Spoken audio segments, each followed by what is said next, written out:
रहमान रहीम। आज हम पढ़ेंगे बे की तख्ती। आपने देखा है मेरे पिछले लेक्चर्स में कि बे को मैंने कैसे लिखा था। अब इसकी शक्लें हम देखेंगे कि इसकी शक्लें कौन कौन सी हैं। ये बे की छोटी शक्ल है। अगर इसके हम साथ अलिफ लगा दें तो ये बे अलिफ बा बन जाएगा।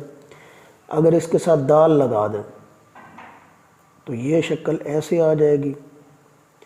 याद रखिएगा, दाल जब भी किसी हर्फ से मिलेगा तो अपनी शक्ल चेंज कर लेगा। बे जब रे के साथ मिलता है तो ये वाली शक्ल आ जाती है, ये वाली।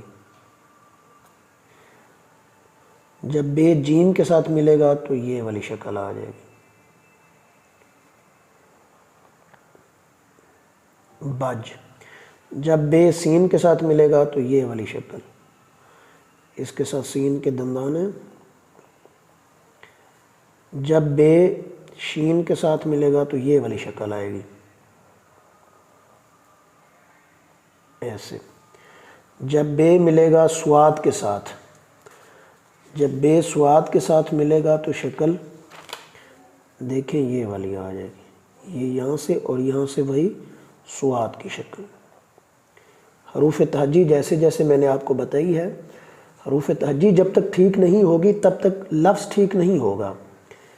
अब है नून के साथ ये वाली शक्ल आएगी, प्लस इसके साथ शेप ऑफ नून। अब इसी के साथ लाम के साथ हम देखते हैं, बे को लाम के साथ मिलाएंगे तो अलिफ वाली शक्ल आएगी। ये देखिए बे अलिफ बा और इसी के साथ लाम। मीम के साथ मिलाएंगे तो वही शक्ल आएगी जो जीम के साथ आई थी। ये देखिए जीम और मीम के साथ शक्ल सेम आएगी। अब हम इसको देख रहे हैं फे के साथ, ये शक्ल आएगी। दोबारा देखें इसको, बे के साथ, फे के साथ, बे की ये शक्ल। इसके बाद तोए के साथ ये वाली शक्ल आएगी। बेहबा। अब इसके साथ काफ किताब वाला बेलिफ बा वाली शक्ल आएगी।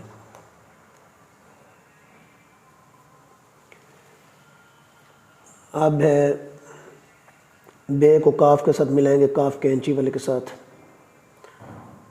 ये शक्ल आएगी। दोबारा देखें बे को, ये लेटी हुई शक्ल में ऐसे लिखना और ये बिल्कुल यहाँ से सीधा।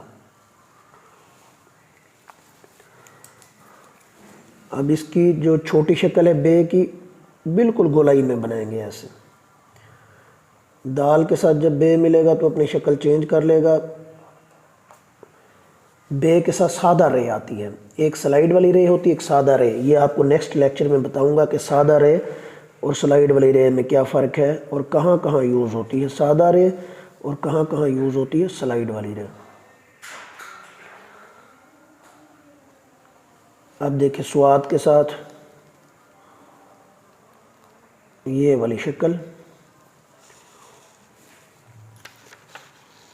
अब बे को काफ कैंची वाले के साथ मिलाऊंगा, पहले काफ किताब वाले के साथ, अलिफ वाली शक्ल। अब देखें बे की अलिफ वाली शक्ल कहाँ कहाँ पे आ रही है। एक बे अलिफ बा के साथ, एक लाम के साथ और एक काफ के साथ। बे अलिफ बा लाम के साथ भी, काफ के साथ भी यही आएगी। और आप देख लीजिएगा किस किस के साथ आ सकती है ये। बे और जीम और मीम के साथ बे की ये वाली शक्ल आएगी।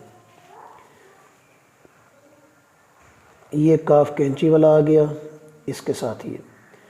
जब आप ये तख्तियाँ आप लिख लेंगे, बे की अलहदा तख्ती, सीन की अलहदा, मीम की अलहदा, तो आप देखिएगा कि उर्दू के लफ्ज़ ठीक होना शुरू हो जाएंगे। लेकिन इसके लिए शर्त क्या है?